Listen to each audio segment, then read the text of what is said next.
Hi, I'm Felina, and today I want to share my experience after finding out that just a few weeks after our breakup, my ex already has someone new. When I first found out, I cried a lot. I started stalking the other person on social media and comparing myself to them. I couldn't believe my ex had moved on so quickly. It made me feel like I was so easy to forget and replace. I spent days crying until I decided to think about it more rationally. When someone gets out of a relationship and quickly starts dating someone new, it can happen for a variety of reasons. The most common ones are: number one, they don't want to deal with the pain of the breakup, so they find someone to distract themselves.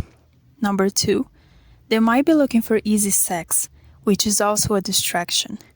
Number three, they could be seeking validation, and it's much easier to get that from someone who just met them because they can present themselves as, "Oh, I'm such a prince. I'm different from other men. I'm Mr. Perfect." In my case, my ex is an avoidant. So I wouldn't be surprised if he keeps it casual, because once he enters a serious relationship again, he'll likely repeat the same cycle we had. He hasn't taken the time to heal or reflect on himself like I have. And I believe many of you ladies are doing the same. Women are often more inclined to allow themselves to feel, process, and eventually heal from pain, even when it's pain we didn't cause.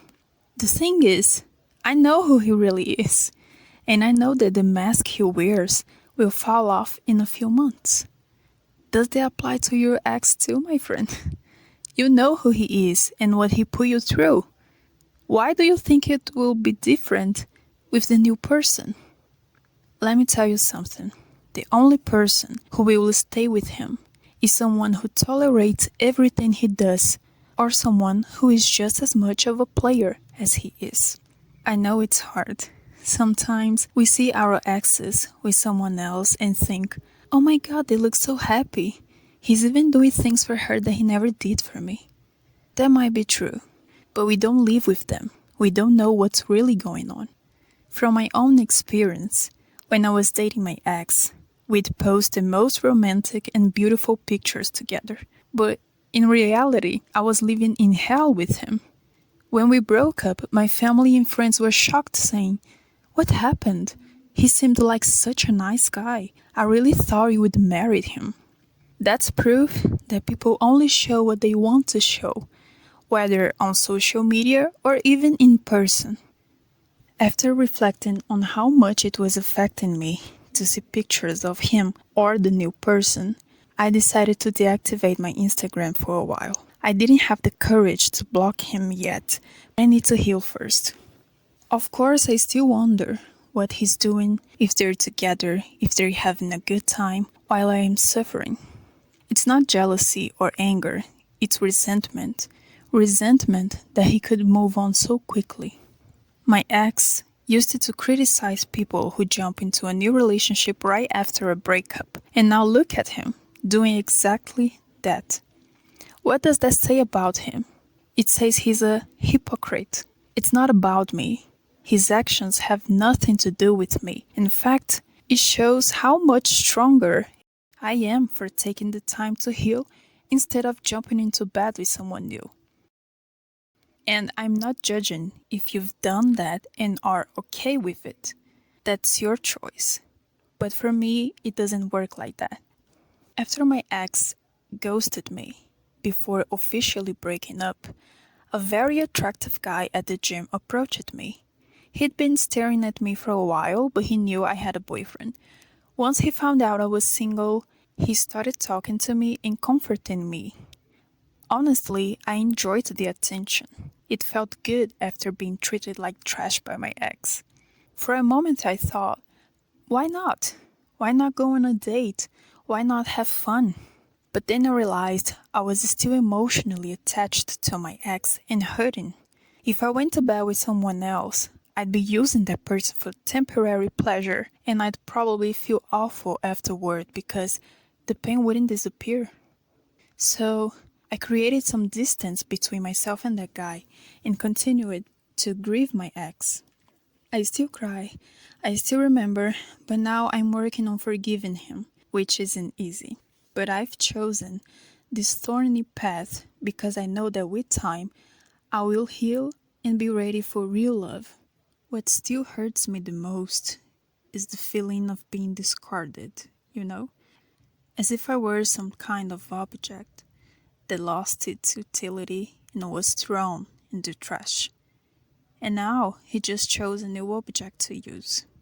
Imagining that he probably went to bed with somebody else so quickly while I was crying over him hurts me a lot because it feels like I wasn't special to him in the same way he was special to me. It's like anyone new is enough for him to get some cheap dopamine instead of facing all the pain he caused me. The truth is, most of these men don't care. And what's worse is that many of them don't even have the ability to recognize the consequences of their actions in other people's lives. They grew up in this sexist society that taught them they can do whatever they want without facing consequences. Plus, the fact that society also teaches men to repress their emotions plays a big role in this. Since they are not allowed to feel, how can they really understand when they hurt us? How can they truly have the empathy to try and feel what we feel? And I'm not defending them, okay? I'm just trying to find a way to understand them better and not take their actions so personally. The problem is inside of them, not us. And it's their responsibility to heal, not ours. Men like my ex, who don't take the time to heal, often end up repeating the same cycles. No amount of sex or distractions can fill the void inside them. As they get older, they often feel depressed because of all the unresolved emotional baggage and guilt they've never faced. I've seen this happen to men in my family. So isn't it better to deal with the emotional pain now and be free later, ladies? If you're hanging in there, I'm proud of you. You're not alone, I'm going through it too. Remember, your ex isn't winning by finding someone new. If anything, you should pray for the person because you know what's coming next. Give yourself time to cry, but try not to stalk their social media or keep checking on them. Since I deactivated my Instagram, I've had more time for my studies, meditation, working out, reading, and shadow work. I'm finally prioritizing myself and working on my inner peace. You know what you need to do to reduce your suffering. Whether it's blocking him, stepping back from social media, deleting photos and conversations, or asking friends not to bring him up. It will hurt at first, but you'll thank yourself later. That's my message for you today. Love you all. Bye.